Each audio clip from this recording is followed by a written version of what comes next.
video on how Christian women are foolish and how they are not actually in sync with loving themselves.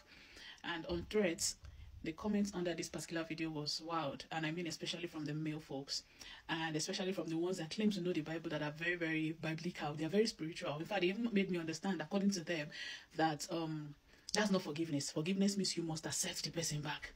Okay, and then one person even highlighted, in fact, I can't even remember a lot of them. They were Bible verses, quotation with, if possible, they will speak in tongues. And I'm like, okay, let's use the Bible if that's the way we want to go. You all remember the story of the 10 virgins, the 5 wise one and the 5 foolish one, who were waiting for the bridegroom to come, right? The wise one were wise enough to have extra oil for in case the bridegroom doesn't come early enough, so they have extra oil. The foolish ones did not think they needed that, and by the time the bridegroom was coming, there was no oil even enough, even for the wise people, so they had to go to their reservoir and add it to their lamp.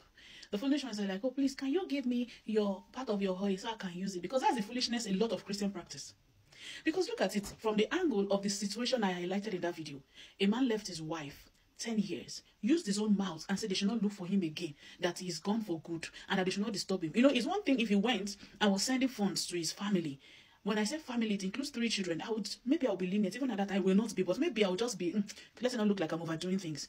But 1 penny, it took family and friends of the wife to help her stand to her feet.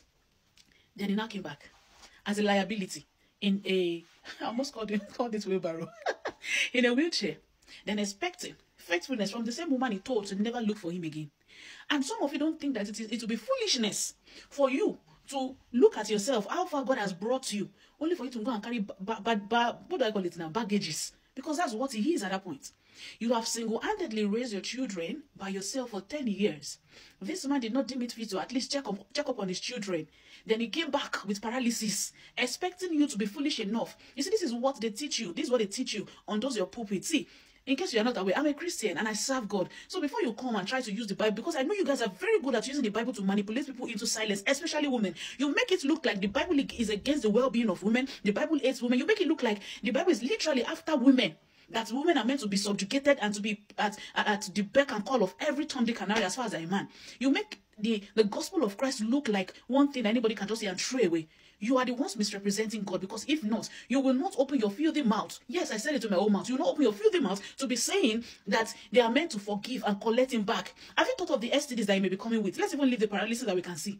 Have you thought of the spiritual impacts of his presence again in their life? You don't know who he has gone to sleep with. You don't know the spirit that is following them. You don't know the demons that he has welcomed into his life by breaking the vow of his marital vows.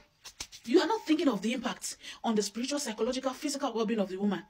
But you're so concerned with your forgive and forget. And then let's turn the table around. If your own wife decides to do exactly that same thing, will you forgive? Because you all are very quick to say women should forgive. Yeah, you're very quick to quote it. But I've seen many men, countless videos online, recording and showing their woman's nakedness to the world to prove a point that she is cheating on him. I'm yet to see a woman, I'm still looking for the video I've not seen, where the woman will catch her husband cheating and she will record it and post online. No, the woman will even go online and be praising the head that she should be calling a dick. She'll be hailing him and be calling him the names that he does not deserve. But you sit on your throne, or is it even a throne? You sit on your chair, that is even if you have one, and you are coming here to quote the Bible, the same Bible you are not following. The same Bible that says that you should love your wives like Christ loves the church. If you love your wife, you will not abandon her for 10 years and then stroll back with paralysis and come and be expecting us to accept you back. And I still say it, any woman or Christian woman whose husband abandoned for years and then comes back, you know the painful part is that most of the time these men are actually not repentant. Circumstance forced them to be repentant. And again, even forgiveness that we're talking about, it takes time. You don't just come and say, well, I'm sorry, and you expect things to be smooth like it used to be. No, you don't wake up and alter a person and expect that life will go on the way it used to happen. No, it will not. Let's even say the woman want to consider you, you have to earn her trust. You must earn the forgiveness. And if you cannot work to earn the forgiveness, if you think it is your right, Oga, go back to where you're coming from. So if you're a Christian woman and you love yourself and you're watching this video, don't let anybody manipulate you using the Bible to tell you to accept the rubbish that is going to destroy you. Because what you don't know is, it is beyond even the physical paralysis that man brought. There's a spiritual side of it, that if you go and larry more, I pray you're able to come out of it.